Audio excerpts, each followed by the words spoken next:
Hello and welcome to our presentation on our innovative stormwater management and rehabilitation design of Mill Pond in the city of Richmond Hill. Our team is comprised of 4 students who recently completed our final year of engineering at the University of Guelph. Rebecca Barr and myself, Rebecca Butel, representing environmental engineering, and Akasha Markov and Justin Salvucci, representing water resources engineering. We would like to acknowledge those who provide us with guidance and data, as well as the City of Richmond Hill and the Water and Environment Association of Ontario for providing us with this opportunity. The presentation will be divided into 6 main sections. We will be going over the existing conditions of Mill Pond and then discuss the proposed conceptual designs for rehabilitation.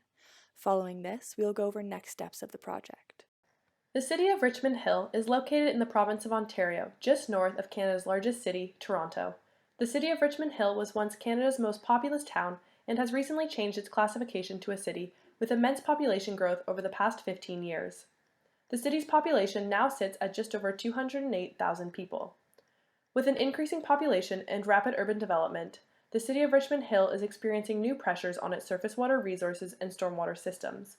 The city is committed to protecting the integrity of its watersheds through a 15-year capital program that focuses on the rehabilitation of valleylands and stormwater ponds. Mill Pond is located within Mill Pond Park, a 17.4 hectare community recreation area in the city of Richmond Hill in south central Ontario, as is shown in the map on the left. The pond itself acts as a source of recreation and as a pseudo-online stormwater pond for the upstream residential drainage area. The park features a gazebo, several walking paths, a skating rink in the winter, as well as various other recreational elements that the community enjoys. Mill Pond is directly connected to the Upper East Don River, which eventually outlets to Lake Ontario. Given that Mill Pond was not initially constructed to function as a stormwater facility, it experiences significant sediment accumulation, impedes the passage of fish, and is degrading downstream cold water fish habitat. The site boundary is outlined in yellow on the map on the right. Rehabilitation efforts for Mill Pond will be organized into 2 main phases with their own associated design goals. In Phase 1, the design must successfully separate Mill Pond from the Upper East Don River by transitioning from an online to offline facility with a low-flow bypass channel. In Phase 2, sediment will be reused in the construction of proposed rehabilitation designs, as will be outlined in a sediment management plan. The design must also consider water quantity and quality objectives, erosional control, and effects of climate change. Conceptual designs were completed to address Phase 1 and Phase 2 objectives for the outlined study site as shown in the previous slide. Despite additional concerns that were addressed during the site visit, such as invasive species, upstream stormwater management facilities, and existing recreational components of Mill Pond, these components were not addressed as they were not within the project scope. Mill Pond accepts flows from an upstream drainage area of approximately 600 hectares, providing some flood mitigation function for that region. Mill Pond is also directly connected to the Upper East Don River, as shown in the figure on the left, which is classified as a cold water stream. To assess the existing hydraulic function, as well as the thermal implications of Mill Pond as an online facility, 2 background assessments were performed enlisting hydrologic and thermal modeling techniques. For the hydrologic assessment of Mill Pond, the team developed a comprehensive EPA SWMM model. Event-based modeling was used to obtain pre- and post-development peak flows, providing target flows for the rehabilitated pond design. Continuous modeling was used to obtain background flow and sediment transport conditions, including long-term sediment loading into the pond between 1950 and 1999, and the annual average flows for the same period. In addition to the EPA SWMM model, the team obtained a HECRAS model for the Don River from the TRCA to validate the post-development flows determined from modeling. The pre-development model was developed using watershed delineation tools in ArcGIS, paired with a digital elevation model of Southern Ontario. This model was further developed to the post-development EPA SWMM model with the inclusion of the subcatchment map provided by the City of Richmond Hill, which included subcatchment areas and percent imperviousness. You can notice that the overall drainage area in the post-development model is greater due to the addition of catchments routed through the storm drainage system, not just topography. For the event-based model, City of Richmond Hill IDF curves were used with the alternating block method to obtain time series precipitation data for various design storms. This data was then run through the pre- and post-development EPA SWMM models to obtain peak inflows to Mill Pond during each event. Sample results from this are shown in the bar graph on the right, with a comparison to Don River flows obtained from HECRAS. The existing Mill Pond outlet weir was also input to the model in order to investigate existing stormwater function with respect to peak flow reduction. It was found that the existing pond mildly controlled the 25mm and 2-year events, but flooded into the park under every other storm event. The thermal assessment of Mill Pond was conducted to address concerns of downstream thermal loading and the resulting negative impacts on cold water fish habitat. ANSYS Fluent software was used to assess monthly thermal conditions and estimated the average temperature of Mill Pond outflows. A three-dimensional model of Mill Pond was created in SOLIDWORKS based on elevation data of the pond. Temperature inputs were selected from monthly average values recorded by temperature loggers in and around Mill Pond.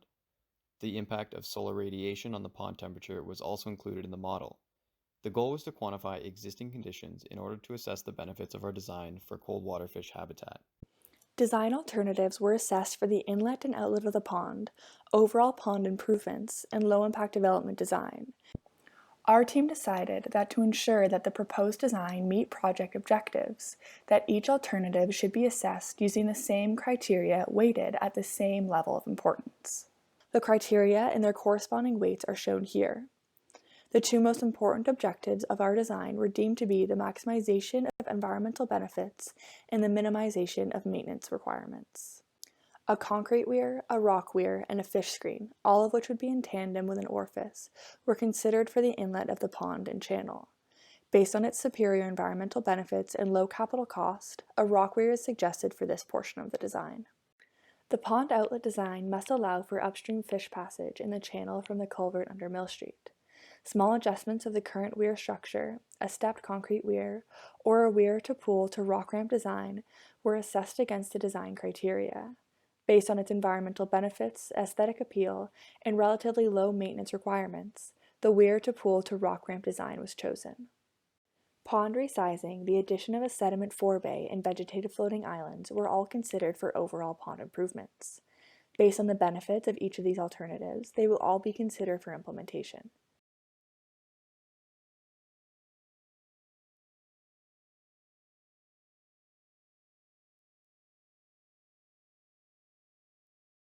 Location 1 for the LID implementation is located near the outlet of Catchment 317, adjacent to the northeastern shore of Mill Pond.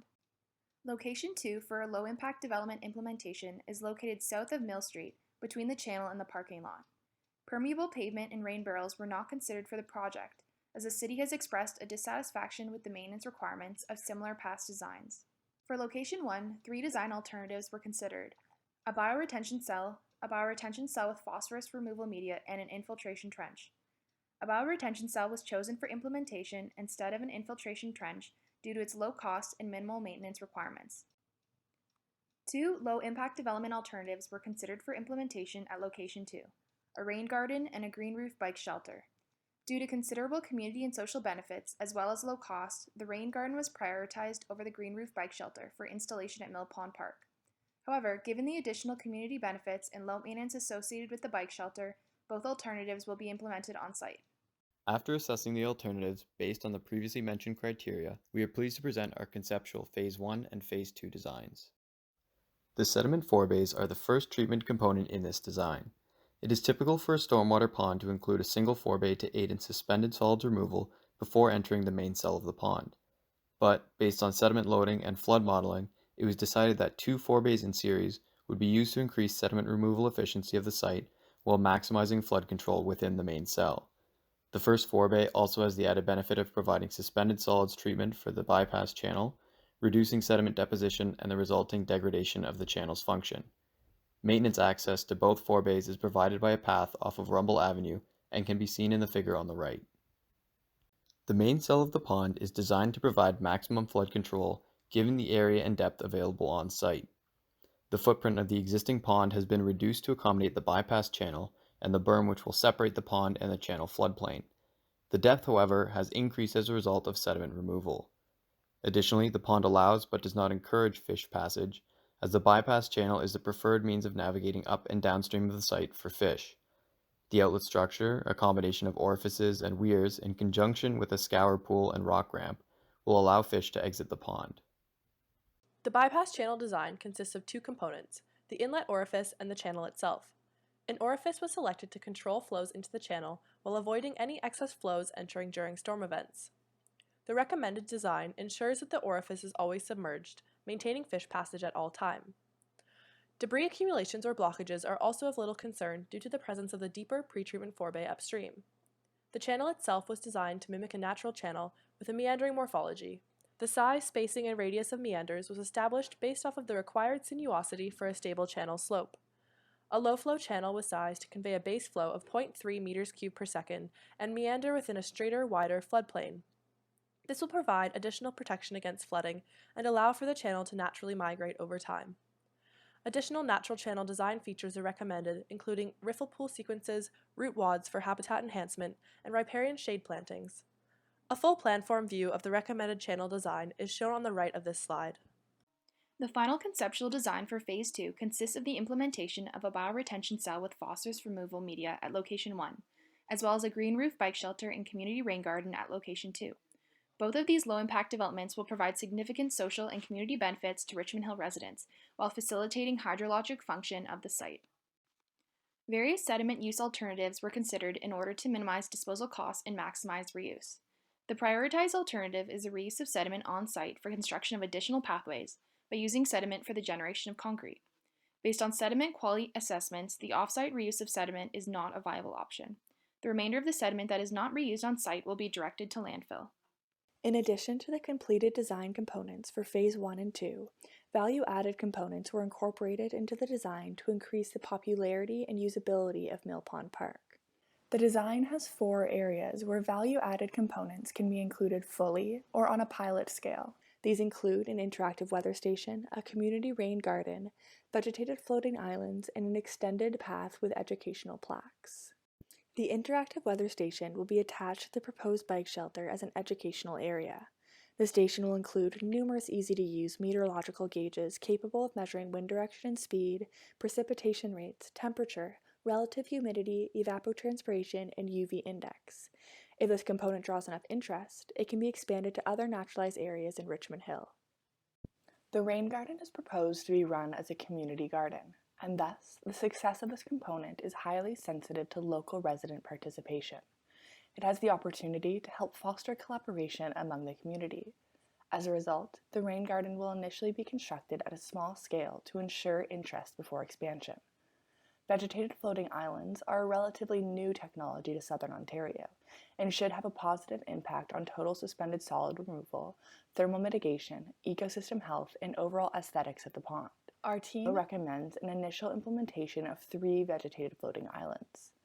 Performance will be assessed during monitoring, as well as the ease of maintenance and popularity among visitors. If the results are promising, more floating islands will be added to Mill Pond and recommended for incorporation to other ponds in the city. The constructed berm separating Mill Pond and the naturalized channel provides an opportunity to extend the Mill Pond walking path around the west side of the pond, as well as to allow for more sediment reuse while doing so. The expanded area of the walkway can be seen here in red and will have handrails on both sides to ensure user safety. Educational plaques will be added along the extended walkway and current path in order to explain many of the new changes around the park. Here we have an example of one of the educational plaques that will be implemented around the park. This one will be placed next to the rain garden with information on its impact on stormwater flows and on how interested community members can contact the City of Richmond Hill to get their own plot. In defense of our proposed rehabilitation, we would like to bring your attention back to the project objectives. The proposed design was assessed based upon its ability to restore fish passage, reduce the thermal pollution introduced by Mill Pond to the Don River, and enhance the pond's stormwater function with respect to peak flow reduction, aka water quantity, and total suspended solids removal, aka water quality. The success of the sediment management plan was also assessed based upon how much material was reused on site. The most prominent barrier to fish passage within the existing Mill Pond facility is the outlet located at the pond's south end, immediately upstream from the culvert that runs below Mill Street. This outlet weir, as shown on the right, has a severe drop that presents a barrier for several fish species that are unable to jump the required height. This, in turn, has the potential to block all migration upstream through this section of the East Don River. This barrier has been effectively removed in the rehabilitation design. With the bypass channel now directly connecting to the Mill Street culvert, fish are able to use an alternate route for upstream migration. It is possible that fish may enter the pond through the inlet weir, so the remediated pond outlet was also designed to maintain fish passage. An outlet channel consisting of a scour pool and rock ramp was selected to allow fish to overtop the outlet weir, rest in the receiving scour pool, and then travel safely via the rock ramp to the bypass channel. The inclusion of the rock ramp has also allowed for a less severe vertical drop across the outlet weir. The thermal modeling results show the success of the design in mitigating downstream thermal loading. The chart on the left shows monthly average temperatures for the existing conditions and the expected conditions produced by our design. On average, the design decreases monthly effluent temperatures by 11%. The key improvement is the change in the highest average monthly temperature in July from 21.8 degrees Celsius currently to an expected value of 18.3 degrees, which means at all times throughout the year, the temperature of water leaving Mill Pond will be below the 20-degree threshold required for cold water fish. The figures on the right show the decrease in maximum temperatures within the pond achieved by altering the pond geometry and removing dead zones.